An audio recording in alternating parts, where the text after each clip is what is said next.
అల్లాడిపోతుంది ఆ దేశం. ఆర్థికంగా అట్టుడికిపోతుంది. నిత్యావసరాలన్నీ కొండెక్కి కూర్చున్నాయి. ఇప్పటికే అక్కడ లీటర్ పెట్రోల్ 200 నుంచి 300 అయింది. పాలు, గుడ్లు, చికెన్, మటన్ ఇలా ఏవి కొనాలన్నా నాలుగింతలు పెరిగిపోయాయి. నిరుద్యోగ సమస్య భూతం వెంటాడుతుంది. దేశ ఆర్థిక వ్యవస్థ చిన్నాభిన్నమైంది. మరోపక్క ఉగ్రవాద సమస్య రోజురోజుకు ద్రవ్యోల్బణం పెరిగిపోతుంది. పేదవారు ఎక్కువగా తినే గోధుమలు కూడా దారుణంగా రేట్లు పెరిగిపోవడంతో రోటీలకు కూడా నోచుకోలేని స్థితిలో పేదలు కొట్టుమిట్టాడుతున్నారు. అదలంటే అక్కడ ప్రకృతి కూడా పాకిస్తాన్ పై కన్నెర్ర చేసింది. అష్ట కష్టాల నిర్బంధంలో పూర్తిగా చిక్కుకుపోయింది పాకిస్తాన్.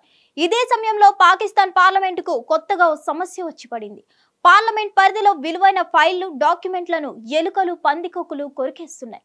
దీంతో ఎలుకల నివారణ ఎలా అని ఆలోచించిన పాక్ ప్రభుత్వం పిల్లులను పార్లమెంట్ పరిధిలో పెంచడం ప్రారంభించింది. వాటికి సంరక్షించేందుకు ఓ ఉద్యోగి ఆయనకు నెల జీతం ఏర్పాటు చేశారు. పాక్ లో మనుషులకు లేకపోయినా పిల్లులకు మాత్రం నిత్యం ఖరీదైన పాలు ఏర్పాట్లు చేసింది అక్కడి ప్రభుత్వం. అయితే ఈసారి పార్లమెంట్ బడ్జెట్ లో పిల్లుల నిర్వహణకు పాక్ ప్రభుత్వం ఏకంగా 12 లక్షలు కేటాయించింది. పిల్లులకు ప్రత్యేకంగా శిక్షణ కూడా ఇస్తున్నారు. ఆ శిక్షణలో అవి ఎలుకలను ఎలా పట్టుకోవాలో నేర్పుతున్నారు.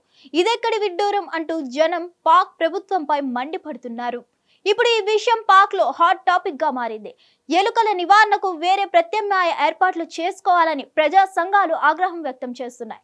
సామాన్యులు పాలు తాగేందుకు సైతం నోచుకోలేకపోతున్నారని, పెరిగిన నిత్యావసరాలు పట్టించుకోకుండా ఇలా పిల్లుల మీద డబ్బులు తగలేయడమేంటని ప్రశ్నిస్తున్నారు అంతా. ప్రజా సంక్షేమం పట్టించుకోకపోతే పాక్ ప్రభుత్వం భారీ మూల్యం చెల్లించుకోవాల్సి వస్తుందని, అంతర్యుద్ధానికి దారి తీయక ముందే పాక్ ప్రభుత్వం మేల్కోవాలంటున్నారు పబ్లిక్. మరిన్ని అప్డేట్స్ కోసం stay tune to hit TV. Hit TV app ని డౌన్లోడ్ చేసుకోండి. ఇందులో short news, live news, entertainment movies అన్ని అవైలబుల్ గా ఉన్నాయి. Please download Hit TV app. Hit TV app. Hit TV app ని ఫ్రీగా డౌన్లోడ్ చేసుకోండి.